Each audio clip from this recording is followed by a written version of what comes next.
എല്ലാവർക്കും നമസ്കാരം. ഞാൻ വീണ റാണി, റിട്ടയർഡ് കൃഷി അഡീഷണൽ ഡയറക്ടർ. നമുക്കും കൃഷി ചെയ്യാമിലേക്ക് എല്ലാവർക്കും ഒരിക്കൽ കൂടി സ്വാഗതം. ഇനിയിപ്പോൾ സപ്പോട്ട നന്നായിട്ട് വിളയുന്നൊരു സമയമാണ്. സപ്പോട്ടക്കകത്ത് ധാരാളം കാൽഷ്യവും ഫോസ്ഫറസും ഇരുമ്പും വൈറ്റമിൻ എയും വൈറ്റമിൻ സിയും ഉണ്ട്. അതുകൂടാതെ പ്രോട്ടീനും ഫൈബറും ഉണ്ട്. അപ്പോൾ അങ്ങനെ നോക്കിക്കഴിഞ്ഞാൽ നമ്മൾ കഴിക്കേണ്ട ഫ്രൂട്ട്സിൽപ്പെട്ട ഏറ്റവും പ്രധാനപ്പെട്ട ഒന്നാണ് സപ്പോട്ട. പക്ഷെ നമ്മളെ നാട്ടിൽ സപ്പോട്ട നടുന്നതല്ലാണ്ട് ധാരാളമായിട്ട് കായ്ക്കുന്നത് കുറവാണ്.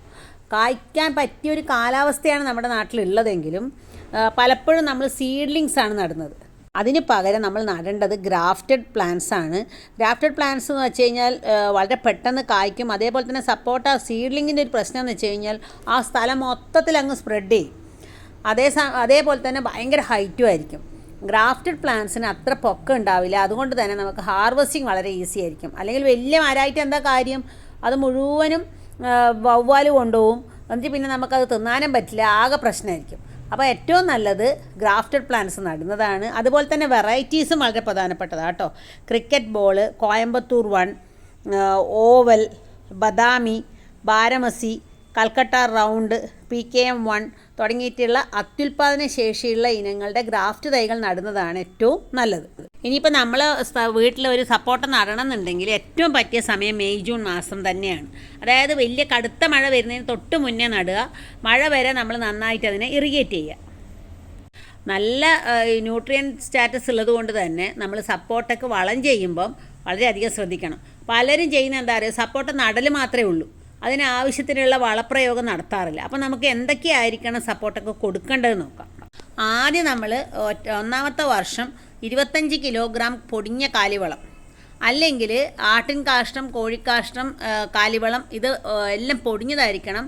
നന്നായിട്ട് മിക്സ് ചെയ്തിട്ട് ഒരു 25 മുതൽ 30 കിലോഗ്രാം വരെ ഒരു വർഷം പ്രായമായ തൈക്ക് കൊടുക്കണം. അതേപോലെ തന്നെ ആദ്യത്തെ വർഷം നമ്മൾ വളപ്രയോഗം നടത്തുമ്പം ചെടിയുടെ ചോട്ടിൽ നിന്ന് 1.5 അടി അകലത്തിലായിട്ട് ഒരു 1/2 അടി മുതൽ 1 അടി വരെ താഴ്ചയുള്ള തടമെടുത്തിട്ട് അതിനകത്താണ് വളപ്രയോഗം നടത്തേണ്ടത്. ജൈവവളം ഓരോ വർഷവും നമുക്ക് 10 കിലോഗ്രാം വെച്ച് കൂട്ടി 3 വർഷം കഴിയുമ്പോഴത്തേക്കും ഒരു സപ്പോട്ടയ്ക്ക് 50 കിലോഗ്രാം പൊടിഞ്ഞ ജൈവവളം ചേർത്ത് കൊടുക്കാം. പൊടിഞ്ഞ ജൈവവളം എന്ന് പറയുമ്പോഴത്തേക്ക് കാലിവളം, ആട്ടിൻ കാഷ്ടം, കോഴിക്കാഷ്ടം ഇതൊക്കെ മിക്സ് ചെയ്തിട്ട് പൊടിഞ്ഞതായിരിക്കണം. ഒരിക്കലും നമ്മൾ ഹാഫ് ഡൈജസ്റ്റഡ് ആയിട്ടുള്ള സാധനം ഫ്രൂട്ട് പ്ലാന്റ്സിന് കൊടുക്കരുത്. പൊടിഞ്ഞതിന് ശേഷം ചേർത്ത് കൊടുക്കാം. അതുപോലെ തന്നെ പ്രധാനപ്പെട്ട മറ്റൊരു ജൈവവളമാണ് എല്ലുപൊടി.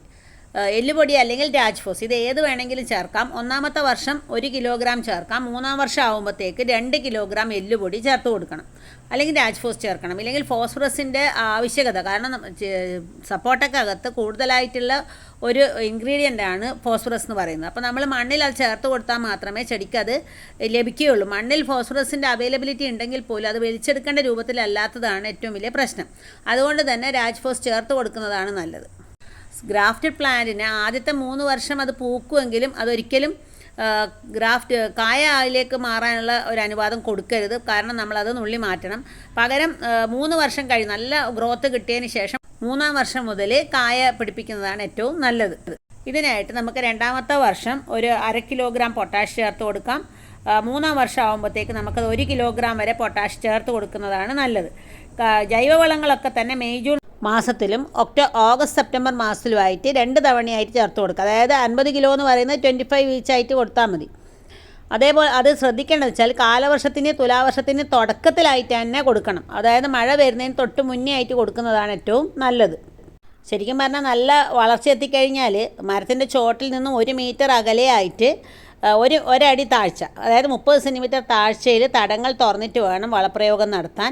അതേപോലെ തന്നെ വെള്ളത്തിനോട് നല്ല അഫിനിറ്റി ഉള്ള ഒരു ചെടിയാണ് കേട്ടോ. അതായത് വേനൽക്കാലത്ത് നനച്ചു കൊടുത്തു കഴിഞ്ഞാൽ ഉൽപ്പാദനം നന്നായിട്ട് കൂടുന്നതായിട്ടാണ് കണ്ടിട്ടുള്ളത്. അപ്പം ഒരിക്കലും നമ്മൾ ഇറിഗേറ്റ് ചെയ്യാതെ വളർത്താൻ പാടില്ല. സപ്പോർട്ടൊക്കെ നല്ല ഇറിഗേഷൻ കൊടുക്കുന്നത് നന്നായിരിക്കും. ശരിക്കും പറഞ്ഞാലുണ്ടല്ലോ, ഗ്രാഫ്റ്റഡ് പ്ലാന്റ്സ് 2-ാം വർഷം മുതൽ തന്നെ പിടിക്കും. പക്ഷെ നമുക്ക് 3-ാമത്തെ വർഷം മുതൽ നമുക്കതിൻ്റെ ഈൽഡ് എടുക്കാം. 4-5 വർഷം കഴിയുമ്പോഴത്തേക്ക് നല്ല വിളവ് കിട്ടിത്തുടങ്ങും. അതായത് ഒരു ചെടിയിൽ നിന്ന് 250 മുതൽ 3000 വരെ പഴങ്ങൾ കിട്ടാനുള്ള സാധ്യതയുണ്ട്. അത് നമ്മൾ നോക്കുന്നതിനനുസരിച്ചിട്ടാണ് അതിൽ നമുക്ക് ഈൽഡ് കിട്ടുക. ഇപ്പോൾ മിക്കവാറും എല്ലായിടത്തും നന്നായിട്ട് പൂത്തിരിക്കുന്ന ഒരു സമയമാണ്. മെയ് ജൂൺ മാസത്തിലാണ് കൂടുതൽ കായ്കൾ ലഭിക്കുക. അപ്പം എല്ലാ മാസവും കായ്ക്കുമെന്നുണ്ടെങ്കിലും മെയ് ജൂൺ മാസത്തിൽ കിട്ടുന്ന അത്ര ഈൽഡ് മറ്റേൽ കിട്ടില്ല. കാരണം നല്ല വെള്ളം ജൂൺ മാസത്തിൽ കിട്ടുന്നതുകൊണ്ടാണ് അവിടെ കൂടുതൽ ഉൽപ്പാദനം കിട്ടുന്നത് തന്നെ. അപ്പോൾ ഒരു കാര്യം, അതിൻ്റെ അറ്റത്തുള്ള ആ മുള്ള് താഴോട്ട് വീണ് കഴിഞ്ഞാൽ, അല്ലെങ്കിൽ മുള്ള് നമ്മൾ തൊടുമ്പോൾ തന്നെ വീണിട്ടുണ്ടെങ്കിൽ അതിൻ്റെ അർത്ഥം നമ്മളുടെ കായ നന്നായിട്ട് മൂപ്പത്തി എന്നാണ്. അപ്പോൾ തീർച്ചയായിട്ടും ഇപ്രാവശ്യം നമ്മളുടെ സപ്പോട്ടയിൽ വന്നിരിക്കുന്ന പൂക്കളൊക്കെ കായ്കളായി മാറാനുള്ള ഒരു ടിപ്പാണ് ഞാൻ പറഞ്ഞത്. അപ്പോൾ തീർച്ചയായിട്ടും ഈ വീഡിയോ നിങ്ങൾക്ക് ഉപയോഗപ്പെടുന്നതിനാണ് ഞാൻ വിചാരിക്കുന്നത്. ഇഷ്ടമായെങ്കിൽ please like, share and subscribe. അതുപോലെ തന്നെ നിങ്ങളുടെ അഭിപ്രായങ്ങളും നിർദ്ദേശങ്ങളും. സപ്പോർട്ടിനെ പറ്റി കുറേ പേര് ഡൗട്ട് ചോദിച്ചിട്ടുണ്ട്. അപ്പോൾ എനിക്ക് മനസ്സിലായി കൂടുതൽ ആൾക്കാർക്ക് സപ്പോർട്ടയിൽ ആവശ്യത്തിന് കായ് കിട്ടുന്നില്ല എന്നുള്ളത്. അപ്പോൾ അതുകൊണ്ടാണ് ഈ വീഡിയോ ഇട്ടത് കേട്ടോ. അപ്പം നിങ്ങളുടെ അഭിപ്രായങ്ങളും നിർദ്ദേശങ്ങളും പ്രശ്നങ്ങളും ഒക്കെ തന്നെ കമൻ്റായിട്ട് അറിയിക്കുക. വീണ്ടും ഒരു കാർഷിക വീഡിയോയുമായി കാണുന്നത് വരെ നന്ദി, നമസ്കാരം.